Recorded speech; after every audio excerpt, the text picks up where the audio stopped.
to operate virtually, but we will run them as if they are formal. They have been advertised, and as you can see, we still have agendas and reports, discussions and votes, and minutes will be taken. Legally, the only councillors present in person will be able to vote, which is a bit exclusive and unsatisfactory.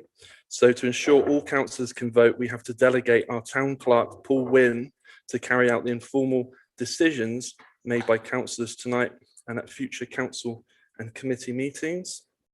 Otherwise, we'll be running the meeting in the usual way with everyone chipping in as we go along. So I'd like to propose that Paul Wynne, as our town clerk, has delegated authority to implement the informal decisions taken by this council and its committees. Do I have a seconder for that? Mark Dorrington. Proposer. Oh. So that's unanimous. Cool. So the next agenda is apologies for absence, declaration of councillors' interests and approval of the meetings from the last meeting on the 19th of May 2021. So we've had apologies from Anne Hills, who will be joining us just before 7:30. Apologies from Anita Collier, John Nelson, Annie Barclay, Nick Dove and Sarah Butler. Okay. And do we have any questions and comments from the public, councillors? Oh, sorry. Andy, sorry, I didn't see you. Sorry, I think Scott's just had it as well, but we've had a text from Lizzie to say she's having some technology issues and she will be joining very shortly. Noted, thank you.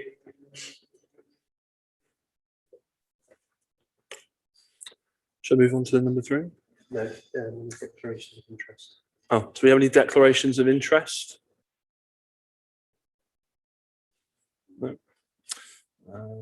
Where are we here? In the minutes. And the minutes. Right.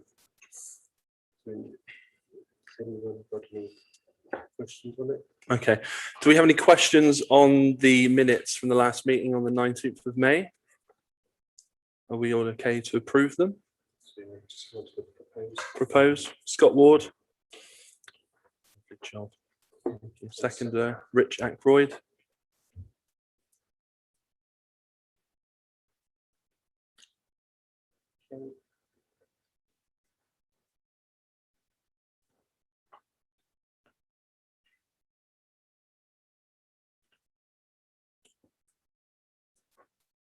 That's unanimous. Okay. Sign those off. Should we do? Yeah, we'll do that in a bit. Questions and comments? Yeah. Have we got any questions and comments from councillors or members of the public? Don't see any. No. Okay. So item 4 is with Paul Wynne. It's to approve an amendment to the standing orders and recording councillors' votes. Yeah. Thanks, Andy. Yeah, I've been asked to record in future councillors who are voting against or abstaining in decisions made by council and its committees. As I understand it, it's to simply increase transparency. In the report, I proposed the future wording, which will be proposed by Councillor X, seconded by Councillor Y, agreed by majority, with councillors X, Y and Z voting against or abstaining. And in the text, the standing orders at paragraph 4.24, I proposed a minor adjustment to the standing orders just to take that forward. And then, Scott, if you wanted to add any more to that? Yeah, so essentially this falls in line with our commitment to being a transparent council. It's something that I sort of raised as a possibility a short while ago, and then recently we've had members of the public asking questions, which by every right they should, and this just helps us be a bit more transparent, and we can see who has voted by process of elimination, and also anyone who votes against or abstain. So I just think it helps us continue to be transparent. So that's why I proposed it. Any other comments from anyone? Maxine has a hand up. Thank you. Yeah, I'm all for transparency. Just a slight concern I've got is, do you think it might make some councillors feel they shouldn't vote against something because they feel kind of, oh gosh, I'm going to be named if I vote against something? So I just, just a slight sort of hesitation on that. So just wondered what people thought about that. Scott? Can I to respond to that? Yeah, we are committed to being transparent, and if someone is against something and they want to vote that way because of their own ideologies, their heart, their thoughts, then I can't see why anyone would want to hide that fact personally. Yeah, I just wondered if does this make life any harder for the admin, for Paul, and for Laura, for Sarah? Does that make it for a much longer meeting, because we've got to record individually all the names and as such? Does that make it more of a bureaucratic meeting than we might need it to be? Because everything's recorded on video, so you can pretty much see if I voted for or against. I'm not against this particularly, but I've just got concerns it might lengthen the time of the meeting if we're not careful. I think inevitably, Rich, there's the decision making will slow down a little while I work out who's voting against and abstaining. Obviously, if decisions are unanimous, it will make no difference at all. But it will add a bit of a burden. But I think it's certainly manageable. You're happy with it? Okay. Can I comment? Sorry. I also would recommend this, partly because I remember listening into one of the meetings, and you can't tell who's voting because you can't see everybody. So it really helps to know who's who hasn't voted, basically, who is abstaining and who is disagreeing. Because otherwise, you can get it if it's completely unanimous. That's fine, but it just clarifies them. So I agree with Scott. I think it's important. And if we were all in the room and somebody was disagreeing or abstaining, it would be absolutely clear who it was. So I don't think that's a problem.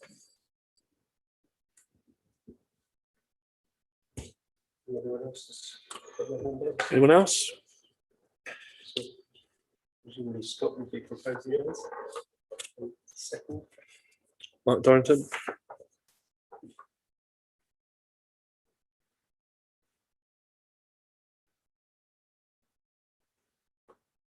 So all those in favour, you just make yourself known.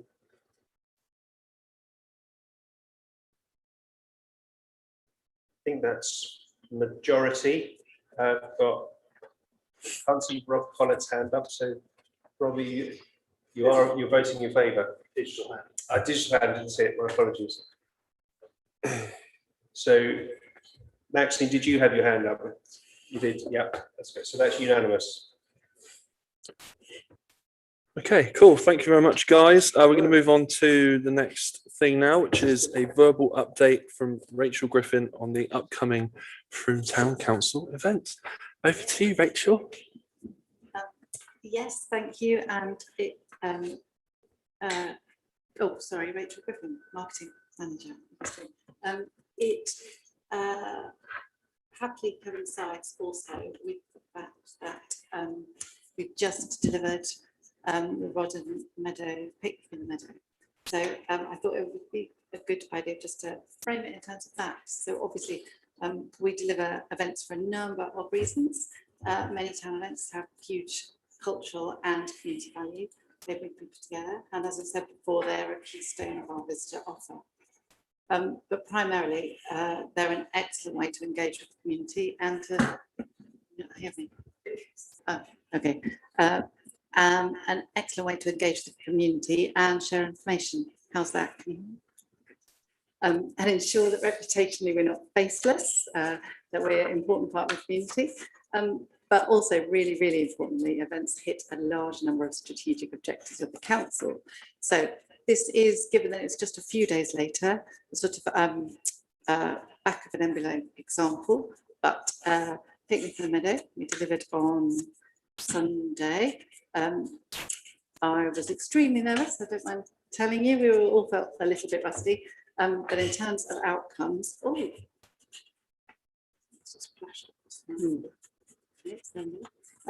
in terms of outcomes, it really was an enormous success, really. Huge amount of work goes into delivering events and there's no getting around it. They really are staff heavy, particularly at the moment. But had a little look. We were able to have over 80 responses to the play strategy survey. That means 80 really meaningful conversations about play. And we've only had it launched for a few days. We had 11 young volunteers both learn about Find and then talk about Find to anybody who would listen. And no one left the field without taking a Fridge postcard. So that was all good. Yeah, Scott's nodding, good. We talked to people about becoming friends of Rodden Meadow and getting signed up to newsletters. So we've got 30 people who said that they'd be really interested in hearing more about Friends of Rodden Meadow. So that's, you know, positive. The neighbourhood networks came out for their very first standalone event, really, i.e. not one of their own street parties. They said they had a really fruitful engagement and have signed up a number of people to different networks and have also interested a number of people in starting their own. Active and in Touch raised 450 quid and made a commitment to deliver at more events, which is great news for us. They then have diversified their income. That certainly keeps, amongst others, Kate happy and all adds to supporting their viability as an independent charity. Share showed the world objects nobody knew they had. Who knew they had a metal detector and a bubble machine? Not me. So that was good. Adventure took Green and Healthy Futures to anybody who would listen. So that was really good. They also had baseline surveys out that people could take away. And other organisations showed off their offers, such as Walt with their axes, and Friends of the River Frome piloted their project, I believe. All in all, over 1,000 people came, had a great time and experienced our beautiful meadow. So that is just one small think about one fairly small event, just to kind of frame what we're looking at.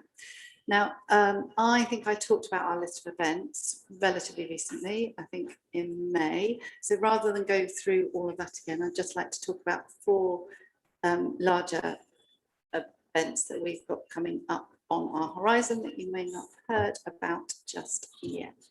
The first group of events, I should say, that I'd like to talk about, a Great Big Green Week. So that's a week in September. It is a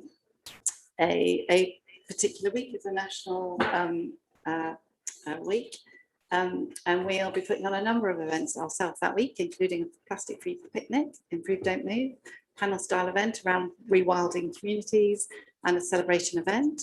We'll also draw in events from across the town, asking people such as Sustainable Frome, who've agreed to do climate cafes and film showings, etc., to just create a full programme of events. So as always, it's an enormous team effort. Nick is working on it, George is working on it. The deadline for this is really, really tight. But if you'd really like to feed into it, please do and get in touch with us very quickly. We want to get the programme out as a festival programme, so all events go together. And that is very exciting. As I said, that's from the 18th of September through to the 24th. Moving swiftly on to the next event that I've been looking at. We've been working with Celestial Labs again, the drone company. I hope you remember we tried to do something this time last year. We started to get into conversation and that didn't come off.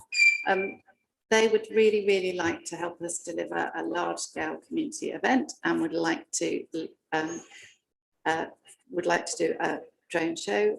Obviously, this is better in the winter. So, and I had asked them if they could do it on the 5th of November. Unfortunately, they're already occupied. So the solution to that is to look to make Apple Day into a much bigger event, sort of celebration style, commemoration style event. We'll also hope to plant our blossom circle at that time. So it will be Apple Day activities in the early afternoon, blossom circle planting, and then as it gets dusk, the hope is that we'll have a drone show. The important element at the moment of that is that budget-wise, I'm looking to use the large community event budget that's set aside. But Celestial Arts have put in an Art Council bid to support their area of work. So that element should be tied up. Obviously, we wouldn't be able to afford their costs, their stratospheric costs. But it should and could be really, really exciting. And I think they have agreed that they will do something for us regardless of the outcome of the application. So that's very exciting. The next thing that I'm not sure how far conversations have got that I wanted to just talk about is the criterion or crit. So Chris, Nick, Paul, myself started to look at what a crit event might look like. For those who don't know, it's a fast, exciting bike race, basically. The objectives will be primarily to increase the profile of cycling and, of course, the town, bring people into the town. All high energy, very exciting, but not just elite races, right down through to wacky kids races. So where have we got to with that? Next, had conversations with a number of people actually in the bike community about moving this forward, because not surprisingly, preliminary work has shown that the costs really are quite a lot more than we'd anticipated. So the plan has been to put together a working group, if you like, to look fundamentally first and foremost at fundraising. So the group is like a who's who of cycling in Frome. Andrew Denham from the Bicycle Academy, who was also responsible for the Cobble Wobble. Emma Slevin, previous organiser of the Lionheart. Justin Hoy from Pronto Bikes, and Rich Evans, former owner of Live to Ride, have all agreed to come together, and they're going to work on sponsorship and how that might look. Now, obviously, we've got no experience of operating this type of event here. So we've also been talking to an experienced project manager, Grant from Via Roma Cycling, and have also been looking at others to compare and contrast, looking for others, should I say, at this point to compare and contrast. So it's still really quite early on in that. I hope all that sounds positive and moving in the right direction. There's still quite a lot more work to do, but we would likely be looking to come to council before the end of the financial year to ask for something in the region of £5,000 to buy in the expertise out of this financial year, as much of the work would need to be completed if we were looking to do an event in July. But I think that's a watch this space rather than asking for anything at the moment. And finally, sorry, this has been quite a long update. The other event I've been thinking about is, of course, the Queen's Platinum Jubilee, which I believe there have been some emails flying around about. And that is a special date that's been set aside, a bank holiday set aside. And various guidelines have already been decreed and sent to Paul in a very official way. So we'll be looking to set up a working group, and I'm talking to groups such as Rotary and Lions, etc., to try and help move this planning forward in a way that seems to be respectful towards Platinum Jubilee, but also in a way that's still true. So hopefully by involving those groups, then we'll get to a nice, happy medium. Anyone who'd like to be involved in that, please do drop me a line and we will just look to move it forward. So that's where we are with all of that. Sorry about that. Amazing. Thank you very much. Any questions about that? Rich? Just thank you, Rachel, for all the stuff that's been going on, and thanks for your continued effort and your team and everybody else. It was a very good day on Rodham Meadow. Well done. Even the police seem to enjoy themselves. Yes, if I could just reiterate that it really is a team effort. Everybody is involved. Chris does health and safety. We had, Melody was there behind. There's our team doing the nuts and the bolts and talking to people. It really is a team effort. I'm just the one who gets to sit here and talk about it. Awesome. Should we move on to the next agenda now? Yep. Yeah, which is a declaration of climate and ecological emergency to approve establishing an environmental steering group, and that is with Nikki Brain. Thanks, Cindy. I'll just wait for the slides to come through. And it's Nikki Brain, Resilience Officer. So yeah, I'll be covering the next two items. The first one is the declaration of ecological emergency, followed by the proposal to set up an environmental resilience steering group. So firstly, on the declaration of ecological emergency, as you will all know, Frome Town Council was one of the first councils to declare a climate emergency back in 2018. Since then, a lot of councils have chosen to declare a climate and ecological emergency, addressing the two issues together, in recognition of the fact that they're both incredibly interlinked and also deserve the same level of attention and urgency. So the proposal is that going forwards, we will start looking at the two together. So looking at what we mean when we talk about an ecological emergency, it's really reflective of the fact that a report came out in 2019 demonstrating that over the last 50 years, human activity has wiped out about 60% of the species on Earth. In the UK, we have had a 41% decline of species since the 70s. We've lost a third of our pollinators and 97% of our wildflower meadows. And obviously, we're all aware of the more global issues around deforestation of diverse habitats such as rainforests and the impact of things like overfishing and plastic pollution on our oceans. And obviously, some of those things might feel quite far removed from us in Frome, but the decisions that we make around what we choose to buy and consume actually have a direct impact on these things. So if you can move on to the next slide, Laura. So in terms of what this means for Frome, it's probably worth saying that we do a lot of work in this area already. So we're starting from a strong place, but there's always room for a lot more ambition. So as a town council, it means really looking at how we manage our green spaces with nature in mind, encouraging biodiversity and avoiding practices that are harmful to wildlife, supporting principles of biodiversity net gain in new developments, which is something that links into the planning paper that Jane will be presenting shortly, supporting sustainable local food growing, continuing to support reuse, zero waste and sharing initiatives around town, and really importantly, engaging our community in wildlife surveys, planting for nature, and opportunities for education and celebration of our local wildlife. So we can move on to the recommendation. So we did cover in much more depth in the paper what that might mean in terms of our work programme, especially the work for the environment team and the rangers.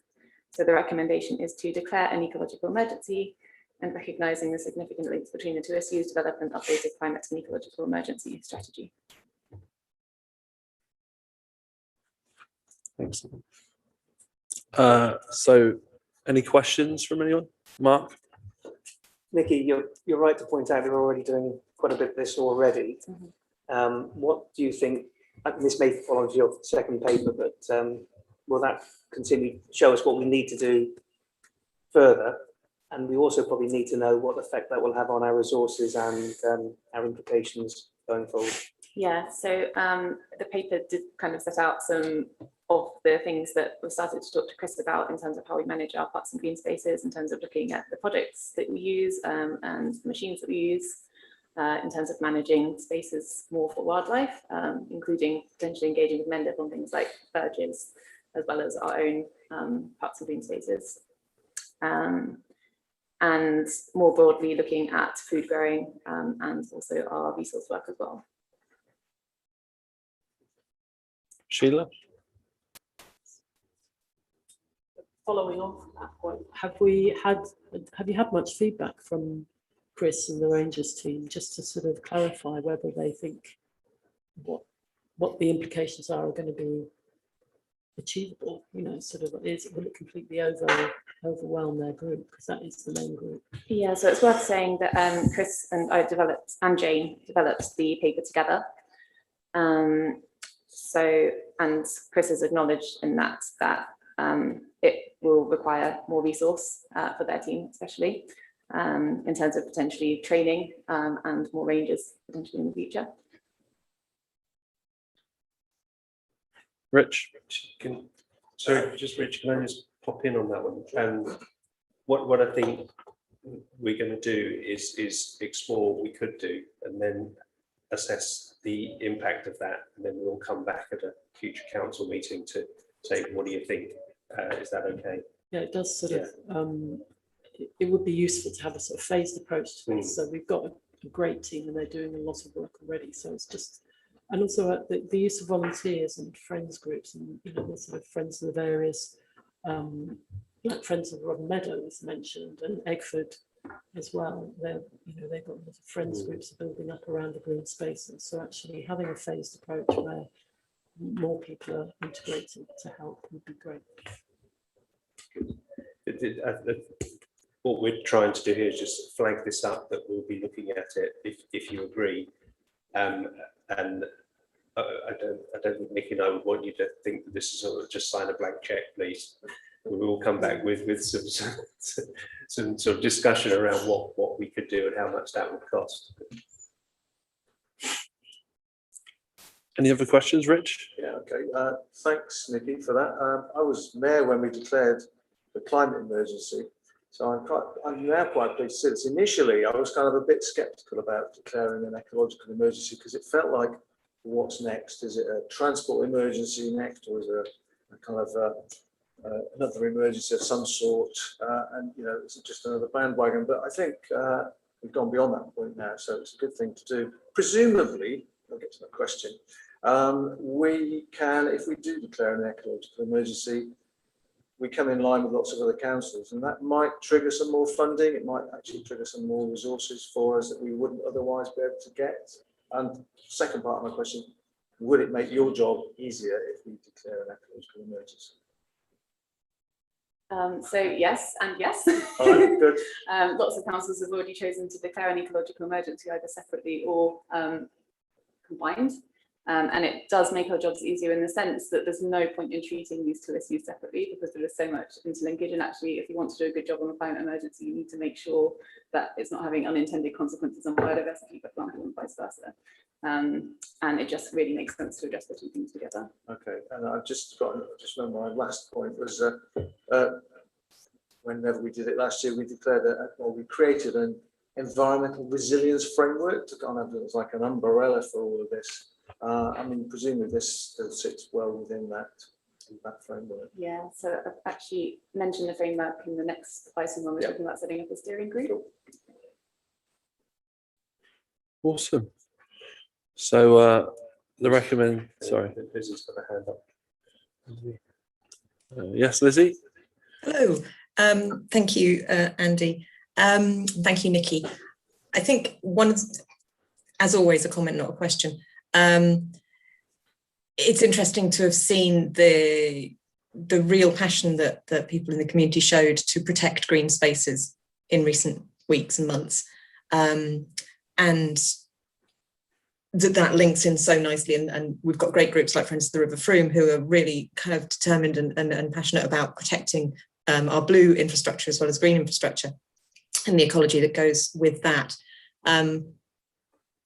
I'm interested, actually, the question is probably how do you think about communication and engagement with residents of Frome, businesses within Frome, when sometimes actually these decisions are difficult? It's like, well, I can't park, there's no space for me to park outside my house, and so I want to pave over my front garden and put a driveway in, or some of those sorts of things where the conflict of everyday life almost, and raising the profile of ecology. I'd be interested in your views on that, Nicky. Thanks, Lizzie. So yeah, definitely we need to engage with all the groups that are already kind of working in the space in Frome. I know there's a lot of people who are really passionate, and I think one thing that the steering group will do is work out how to engage with those groups effectively and bring in their expertise. In terms of the kind of the conflicts that we're probably going to encounter, I think that is where it makes sense to ensure that everything that we're doing is joined up, and recognizing that, yeah, just recognizing those conflicts, I suppose, and engaging and making sure that, yeah, if there are issues like that that are real kind of practical problems for people, that we're trying to find creative solutions, and not just kind of, yeah, dismissing them. Thank you. Has anyone else got their hand up? Any more digital hands? Okay, cool. So we head to the recommendation, which is declare an ecological emergency, and recognizing the significant links between the two issues, develop an updated climate and ecological emergency strategy. So I have a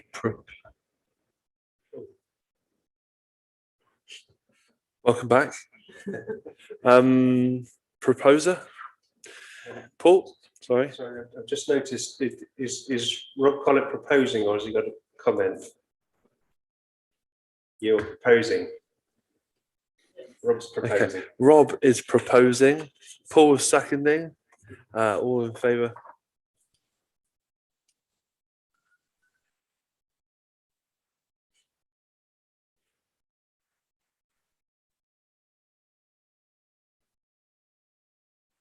That's unanimous. Excellent. Okay. Now, agenda item 7 is what is it? To establish an environmental steering group. That is also with Nikki Brain again.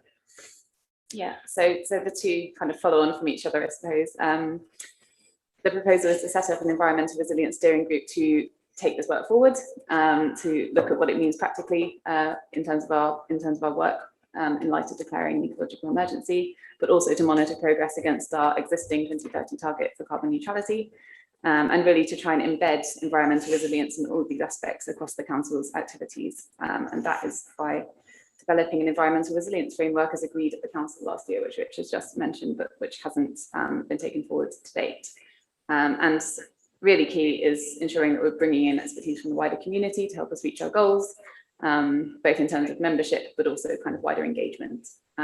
So the proposal was for the steering group to include representatives from the resilience team, environmental and comms teams, alongside councillors, with the aim of widening membership to others in the community. Any questions? Paul? Sorry, it's not really a question, it's a comment really. Just, this is on here. Is it on?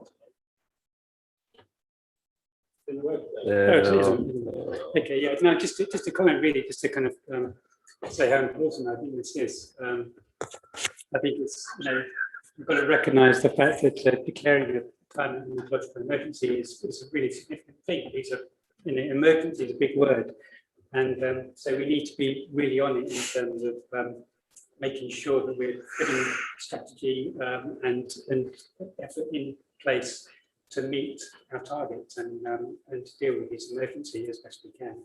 And I also think it's really important that we have people, possibly people from outside the council, who are also involved in this group, who can hold us to account and make sure that we're sticking to our targets. Excellent, I agree. Rob Collett.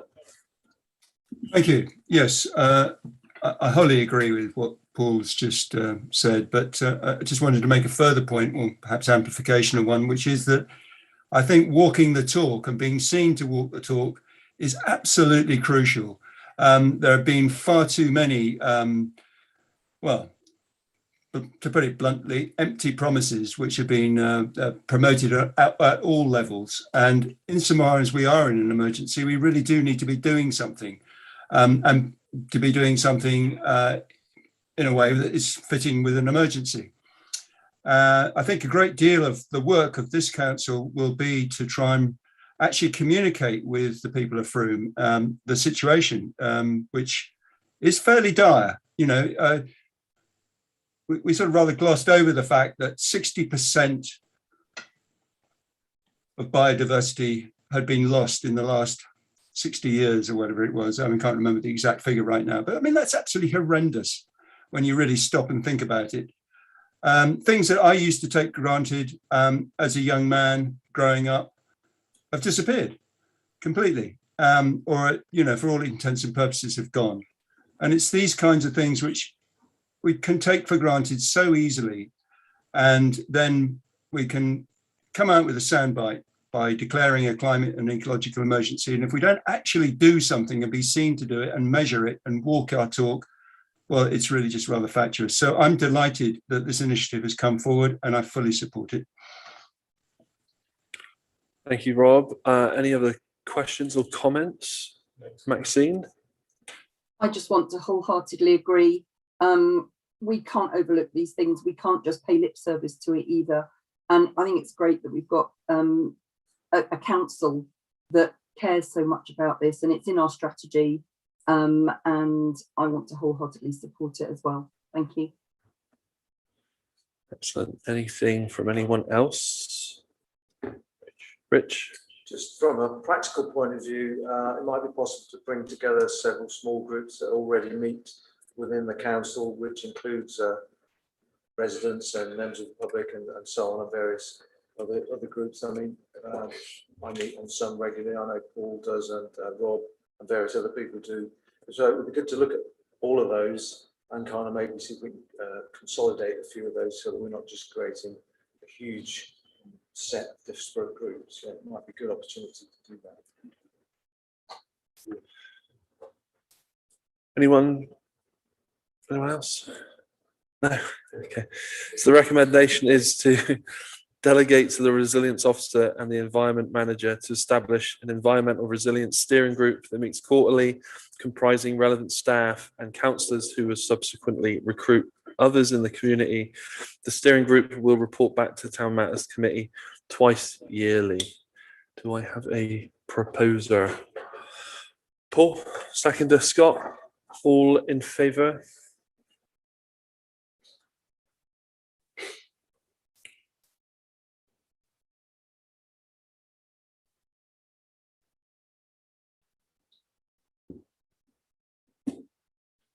That's unanimous. Good stuff. Okay, so agenda item 7 is to approve the adoption of the Frome Town Council Climate Emergency Planning Guide 2021, and that is with Jane Llewellyn. Thank you very much.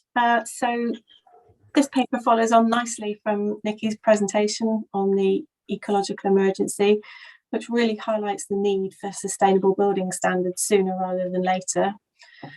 You'll all be aware that the amount of new development we've seen over the last few years and large upcoming applications. And the planning committee, more often than not, are very disappointed with the proposed building standards, particularly on the bigger housing developments that we see.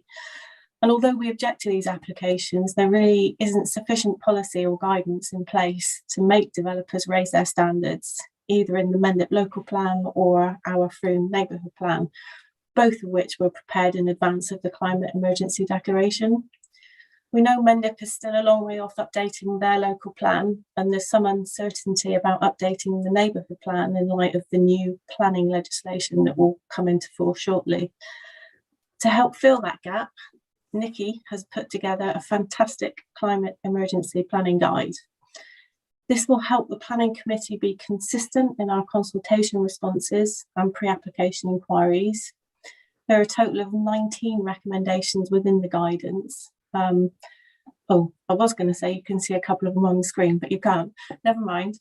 Anyway, the adoption of the Climate Emergency Planning Guide as Town Council policy document will enable us to publish and promote the guidance. And whilst it will only be guidance at this stage, it will provide a clear message to both developers and Mendip District Council, setting out our expectations for sustainable developments, and will in turn help raise standards.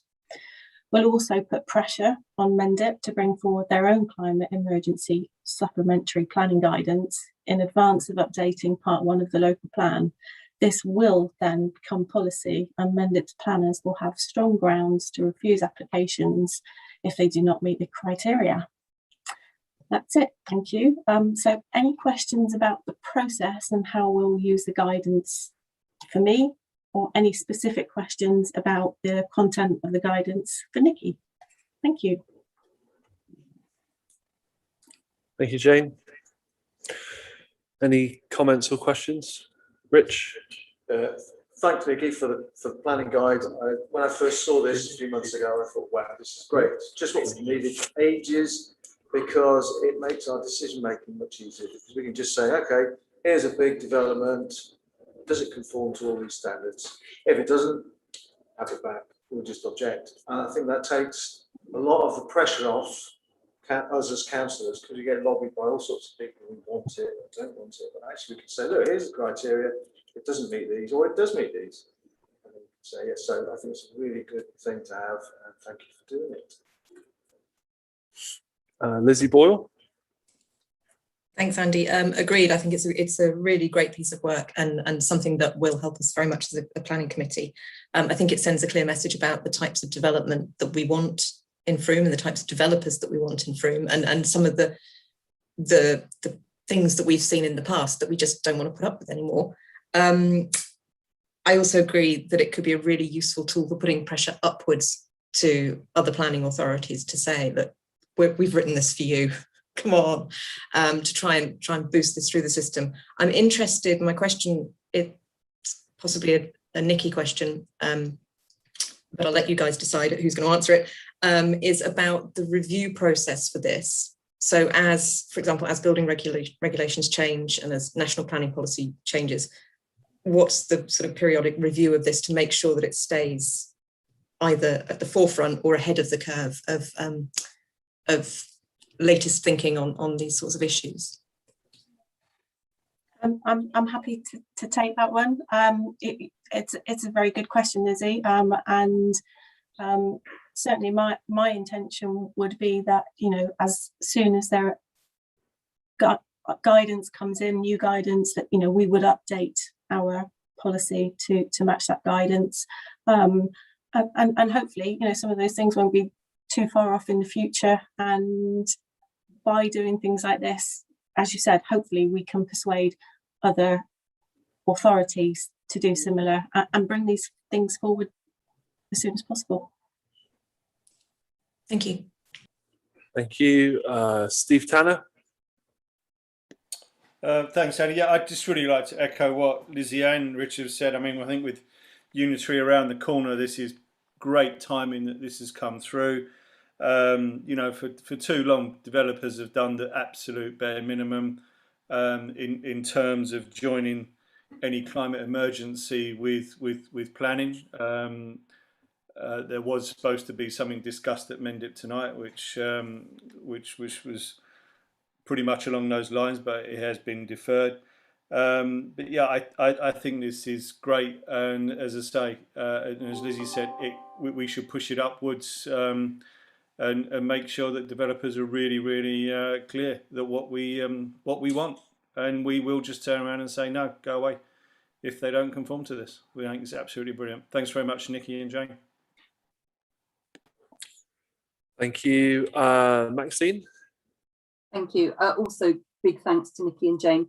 This is perfect. Steve kind of said what I was going to say, which is, you know, we've got Unitary around the corner, so it's going to be a brand new authority, whatever happens. Is going to be dealing with this, and I wonder if we can actually use that to boost this as well, since we're likely to be one of the pilot towns in Unitary. Why not, you know, take that as a time to really push this agenda forward? Thank you. Thanks, Maxine. Paul? Hi, thanks. Just like I might be not visible on camera because my internet's kind of weird. Well, speaking of, I think we can hear you. You can hear me. You can hear me. Good.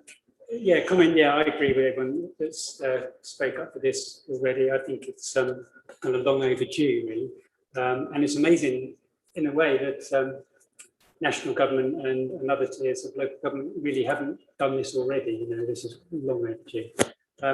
Just one small question, I think probably for Nikki. I did make a small comment the other day on the draft. I assume it's kind of draft at this stage.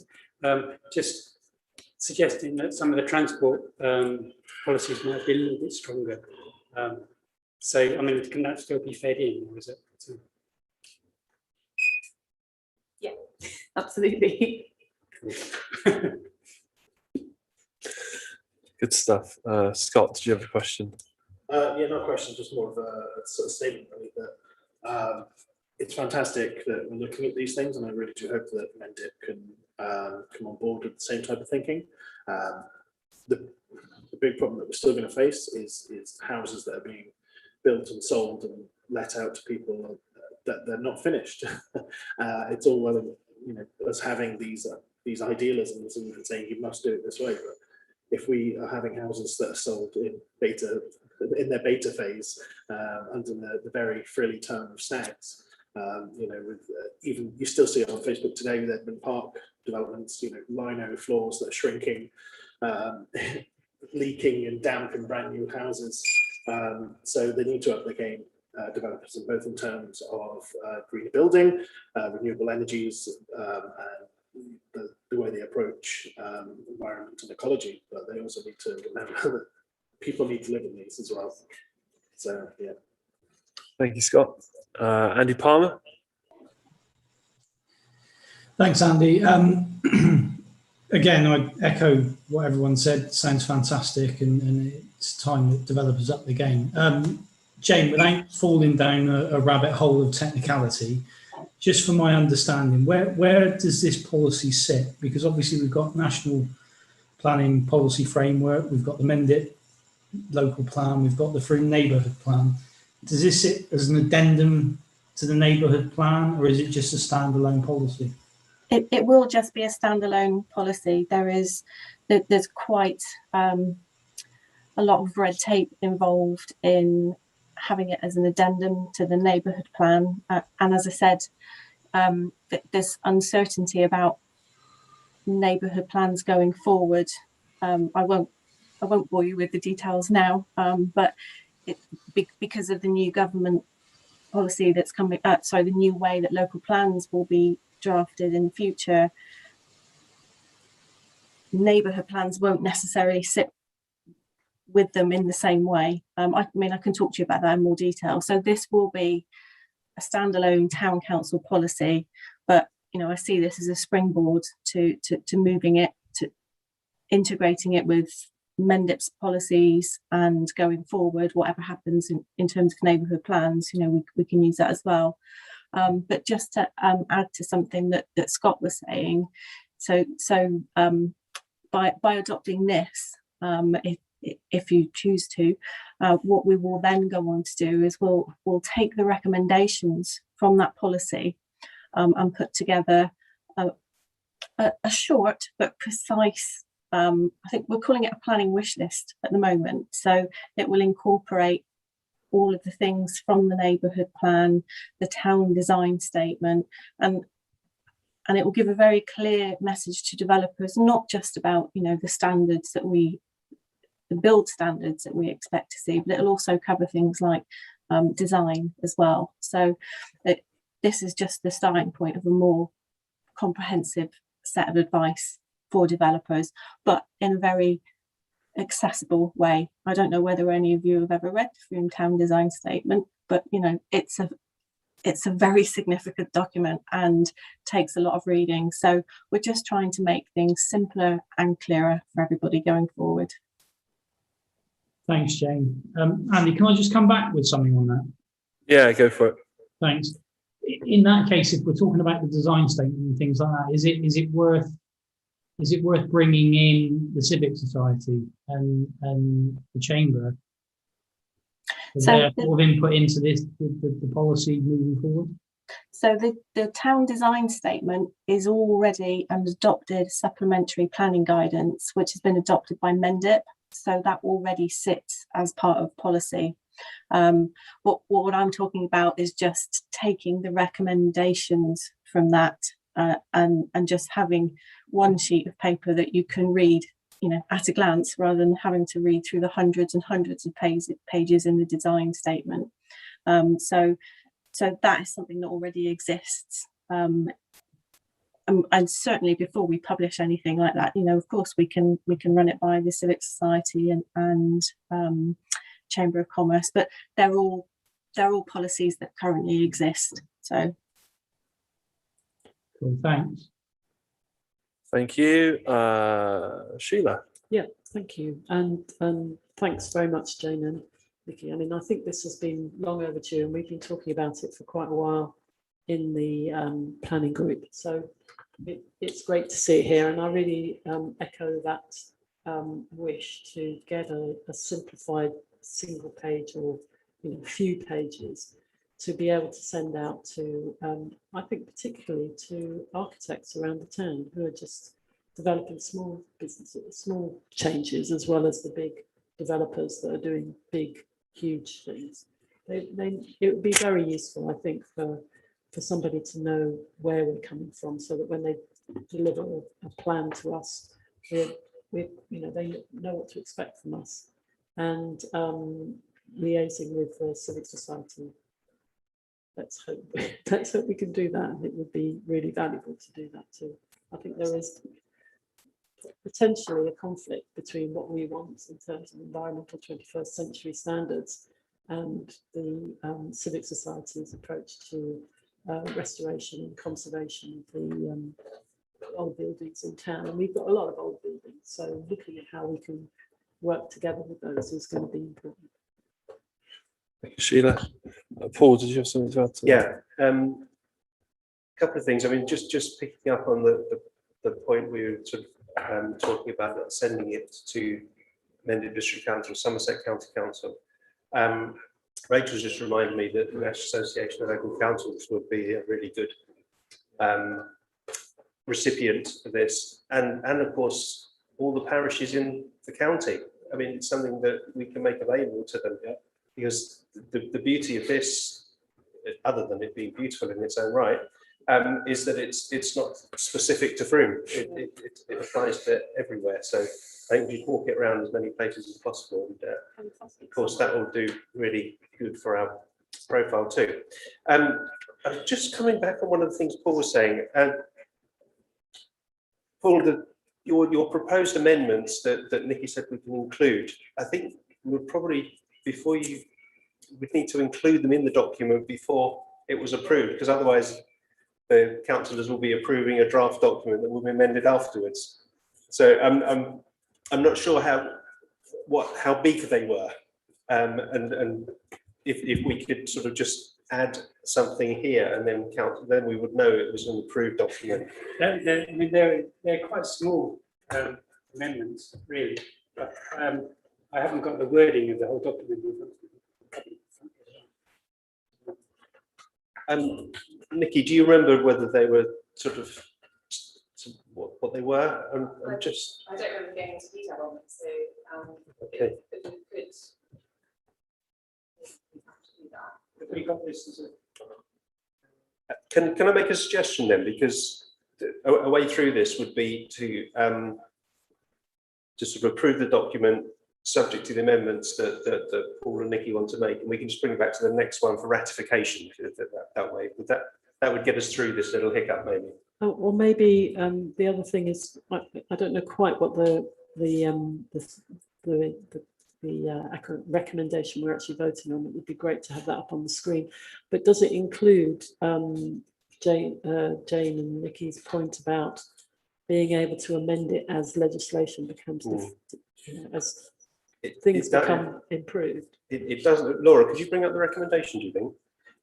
It doesn't at the moment, Sheila, but I'll make sure that's in the minutes to come back. I was wondering whether or not it might be good to just review this annually, even if there's no changes. That would just keep it fresh, wouldn't it? Yeah. So other than sort of fiddling around with the recommendation, I'll make sure that's in the minutes, that we review it annually. Is that okay? As long as that's okay. Yeah. Just to be clear about how it's going to be updated.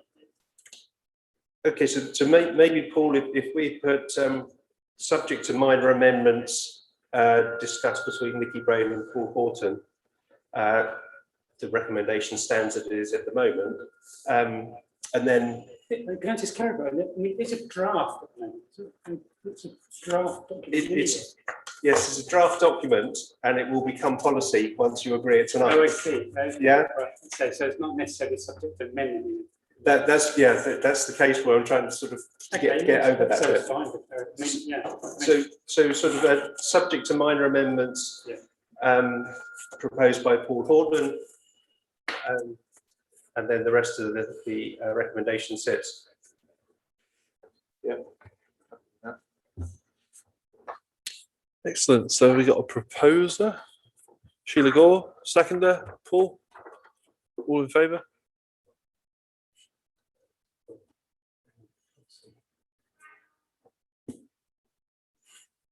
Laura, do you think you can take the recommendation now? I can't count the councillors otherwise. Thank you.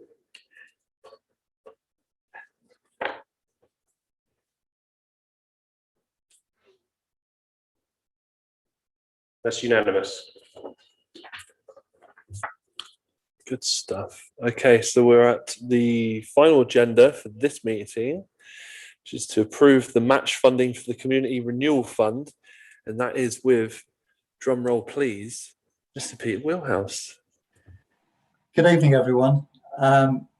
We have applied for £127,000 of government funding under the Community Renewal Fund. And the purposes of that application were to enable us to obtain some funding that will help us with some feasibility work and also with some community engagement work around 3 town centre regeneration initiatives. The first of those will be familiar to you, which is the regeneration of the former Western warehouse and adjoining buildings at Saxon Vale. The second one is to look at the possibility of creating new uses of vacant spaces within the Westway that have appeared. And the third one is a completely new one, really, which is the idea of developing a technical college, for want of a term, to support the music and events industry. And so that would enable young people and older people in Frome to gain the skills that they need to enter those industries. This application that we've made to government is a bit of a precursor, or rather the work that we do if we're successful in getting the grant is a bit of a precursor to a much bigger opportunity under the Levelling Up Fund to secure capital funding for these projects. But obviously we first of all need to assess the feasibility of moving forward with them and take some soundings from the community.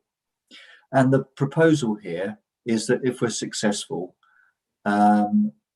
we would need to find £10,000 of match funding against the £127,000 that we hope to get from government in order to proceed.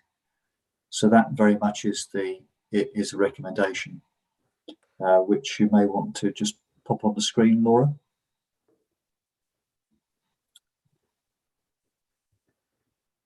Obviously, I'll take questions. Mark? Peter, thank you for that. I mean, if you're a betting man, to spend 10,000 to get 127,000 seems like a very good deal. Yes. If we get that 127,000, is that purely to be used for consultation and feasibility, or could we actually use any of that money practically for the projects we're talking about? Unfortunately, we won't be able to use the money for capital works. That's something that hopefully will come later under the Levelling Up Fund. This is to do things like engage architects, structural engineers, people who can assist us with business planning.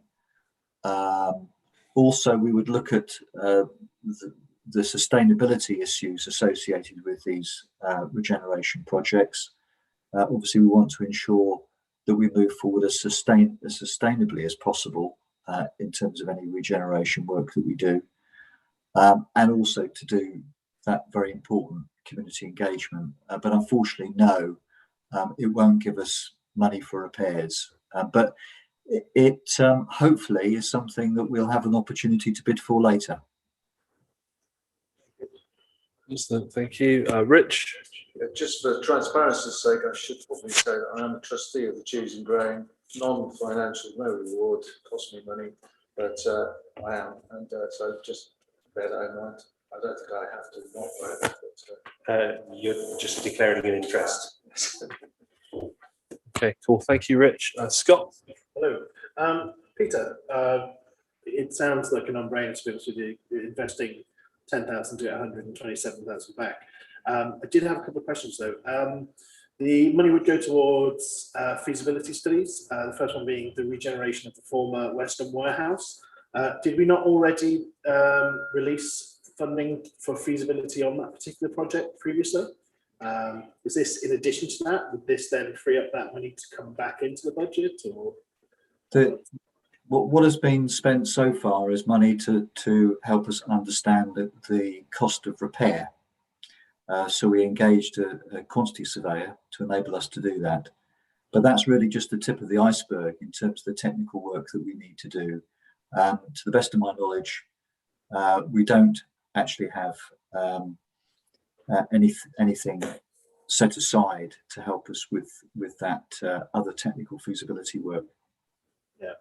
Would we wait for some assurances that purchasing the Western warehouse was pretty much going to happen before we sort of sunk in more money in feasibility? Well, it's worth saying that Mendip District Council are supporting us in this application to government. We are hopeful that we will have their cooperation to be able to move forward with its regeneration. But as you would expect, really, in order for us to secure the much needed capital funding that's necessary, we need to first demonstrate the feasibility of undertaking this. And what I'm asking for is for the council to sink 10,000 into this. The other 127,000 will come from the government.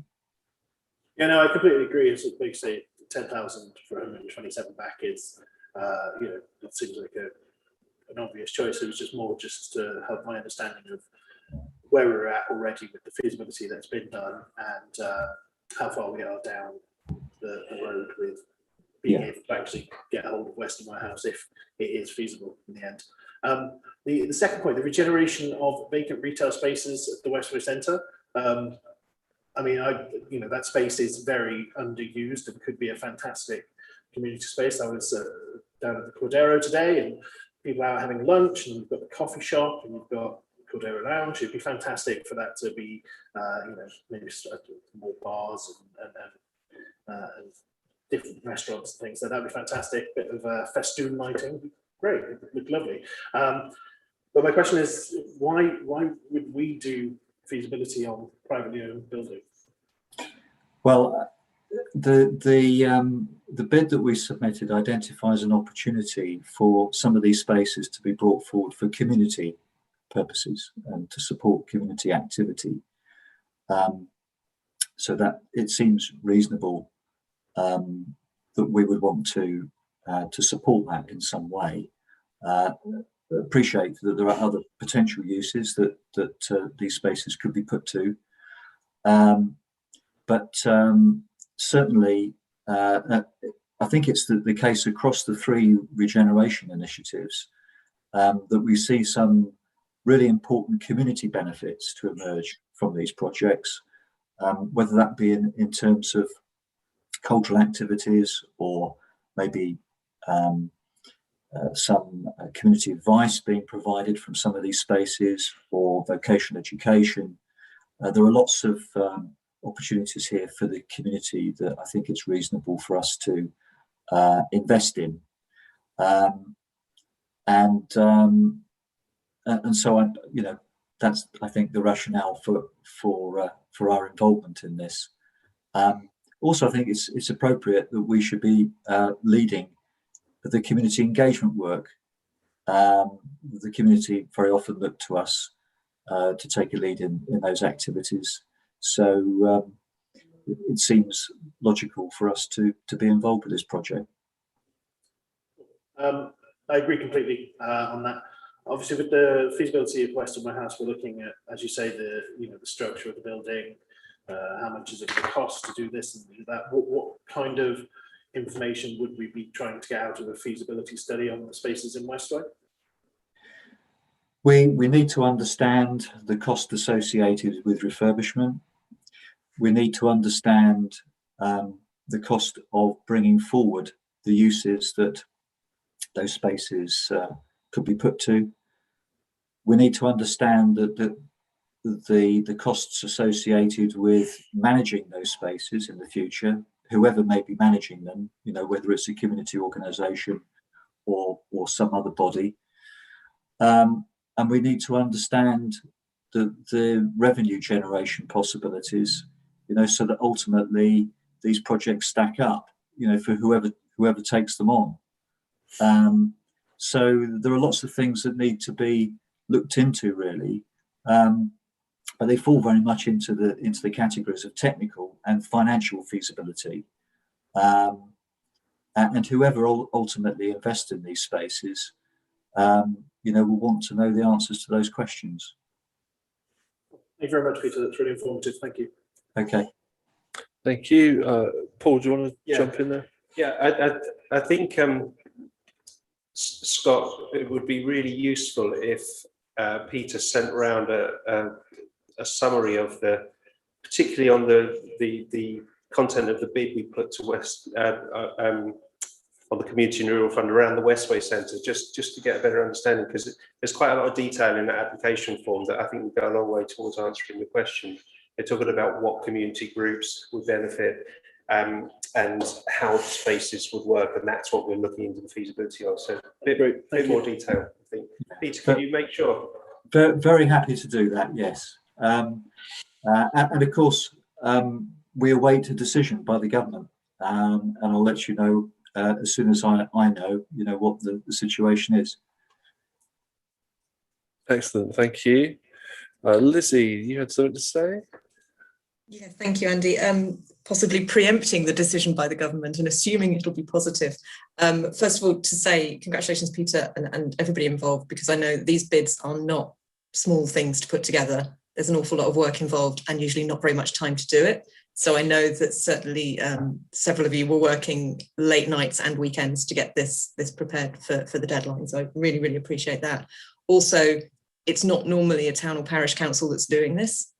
So again, it's testament to how you guys punch above our weight. The town council punches above its weight in a lot of ways. One of the things that I think it might kind of tie back to Mark's question a little bit about what this money can be spent on, and could it be spent on repairs and works, is this sort of idea that money comes in and then it leaks out of Frome again because it goes to consultants or experts who might be based elsewhere. That might be inevitable, at least in the short term as we build our business base. But when we confidently come to the point of procuring this consultancy and expertise, can we think about inclusion of social value clauses in those contracts to try and deliver real social benefit for people in the community in Frome?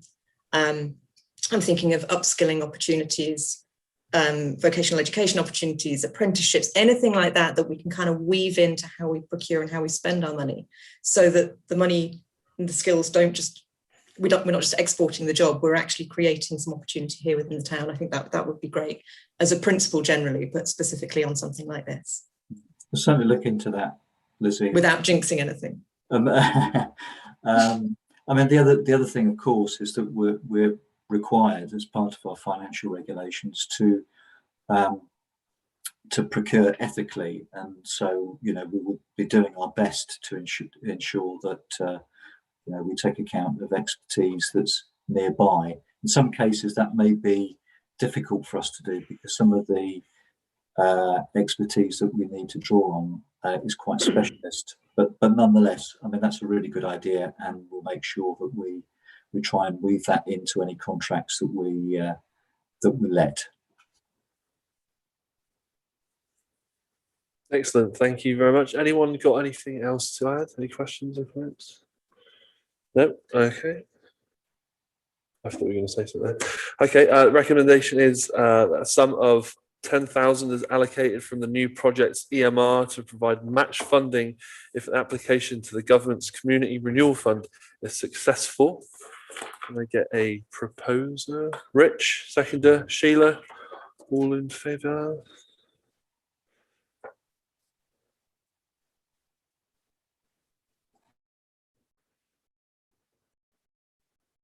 It's unanimous. That brings us to the end, I believe, of this meeting. Are we going seamlessly into the next one? Or? Yeah, if you just say when the next meeting So of the council is. Okay, so our next meeting is at 7 p.m. on Wednesday, the 22nd of September, 2021, and that is here at the Town Hall and via Zoom. And we'll see you there. So now we're having two meetings. One where is the meeting of the Mary Bailey Playing Field Trust, where the Town Council is the sole managing trustee.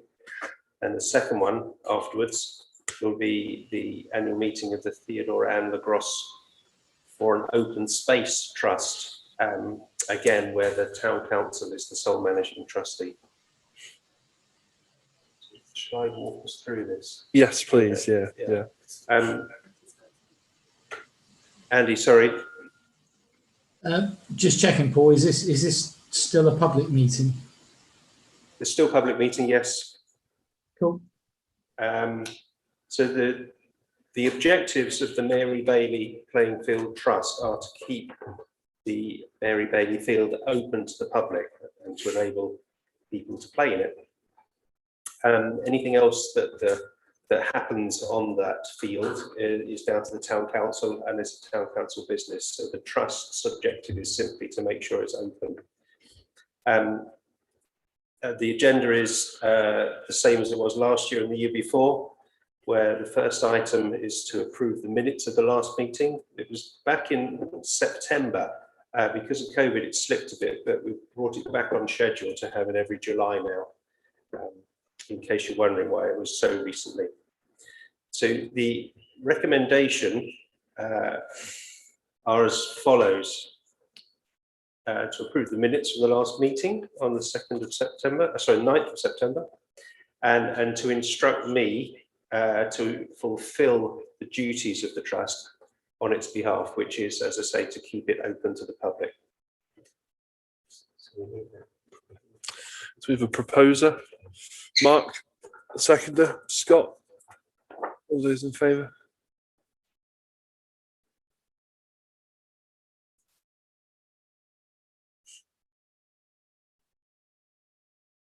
It's quite exciting, isn't it? That's unanimous. Okay, what I'll do at the end of the meeting, I'll ask Andy to sign the minutes of that one. Moving swiftly on to the next one, which is the Theodora Ann LaGrosse.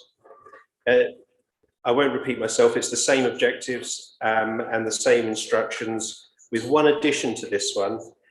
We've had some advice from our solicitors who suggest that we amend the objectives of this trust to enable us to continue to put other open spaces into its ownership.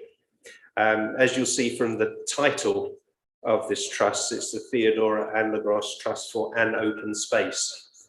So we'll be taking some advice from our solicitors, if you agree this recommendation, just to make that slightly different for open spaces.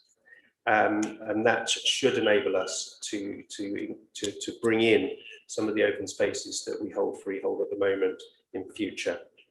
So that's quite an exciting one, that. And that's where the recommendation 5 is talking about sort of employer solicitor on our behalf, just to enable us to go back to the Charity Commission and get that done. So there are 5 recommendations there. So no, they're not 5. There are 3 recommendations. I've numbered them wrongly. At the bottom of the page, it's 1 to approve the minutes, 2 to instruct the clerk, and 3 to employ a solicitor to change the objectives.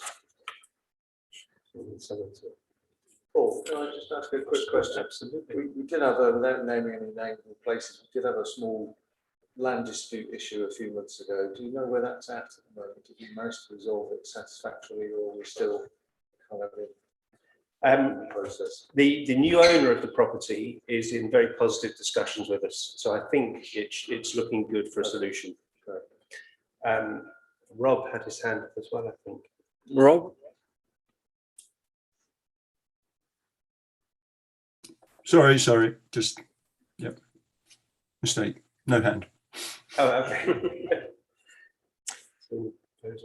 Okay, we have a proposer, Scott Ward, seconder, Rich Ackroyd. All those in favour?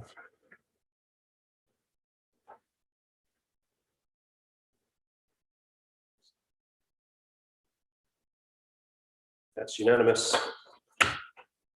That's it. Excellent. So we're done now. We're done. We're done. Thanks very much, guys. Thanks for all of you at home watching. Can we Cheers. stop recording?